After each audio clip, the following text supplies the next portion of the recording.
Good day everyone! Ako si Angel, ang inyong lingkod Rai TV. So sa video ko na naman ngayon ay babahagi ko na naman sa inyo ang aking tugon mula sa katanungan ng isa natin kasubaybay kay shoutout po sa iyo.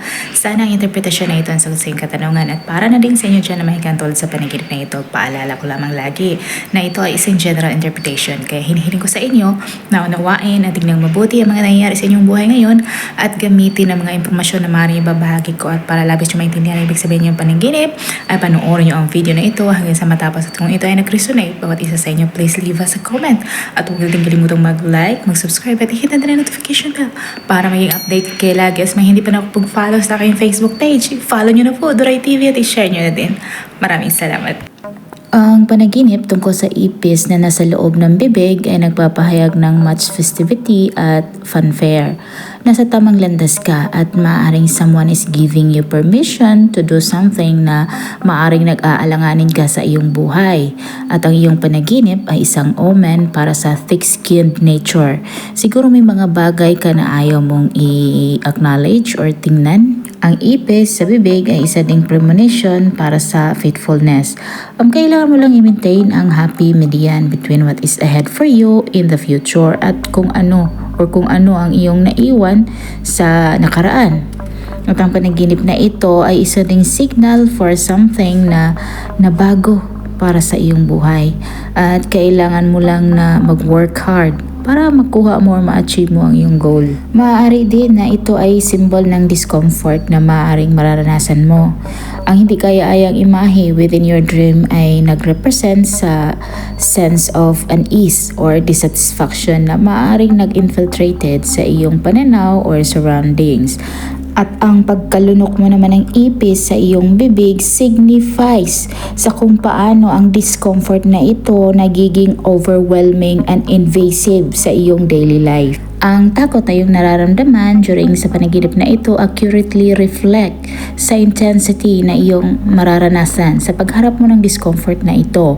However, mahalaga na kilalanin mo ang iyong inner strength at resilience dahil ang iyong character, which is composed of determination and strong of self, ay maaaring mag-guide sa iyo through sa challenging situation na ito. Magtiwala ka sa iyong kakayahan na makita ang solusyon and take comforting action na makatulong sa iyo to elevate this discomfort. Tandaan na nasa sa iyo na ang lahat ng kakayahan para malampasan ang kahit na anong invasion at maaaring makuha mo or ma-regain mo ang iyong peace of mind. At ang ipis sa panaginip na ito ay isang tanda para sa iyong need for a change ng scenery or ang iyong desire to escape mula sa iyong current situation.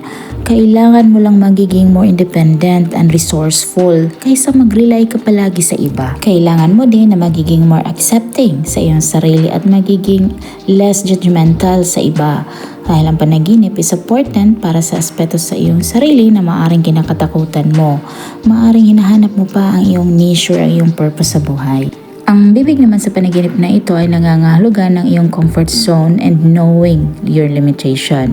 Maaaring makadama ka ng pagiging disrespected at kailangan mong magiging more hands-on sa maraming sitwasyon o relationship. At ang iyong panaginip stands for self-destructive force, kaya kailangan mong gumawa ng iyong sariling research and get a first-hand account on things bago ka gagawa ng judgment call. At ang both bibig at ipis sa panaginip ay isang warning alert para sa iyong takot or ang iyong kawalan ng confidence towards sa iyong emotions. May mga negative emotions ka na kailangan mong i-express at kilalanin. At ang panaginip ay sign for an obstacle or a barrier that may be standing sa iyong path. At may mga relationship or sitwasyon na maaaring malagay sa test of time. At may mga bagay ka na dapat mong i-curb sa iyong buhay dahil ang panaginip is an omen para sa iyong determinasyon, ambition at struggle. Sana nagustuhan niyo ang dream interpretation na ibinahagi ko sa inyo ngayon at makibahagi na din sa inyong mga opinion at katanungan sa pamamagitan ng pagkomento sa baba. At kung ikaw ay bago pa lang sa akin channel ay huwag kalimutang mag-like, mag-subscribe at i-hit na notification bell para may update kayo lagi at mga hindi pa nakapag-follow sa aking Facebook page. I-follow niyo na po Duray TV at i-share niyo na din. Maraming salamat. Hanggang sa mali. Paalam.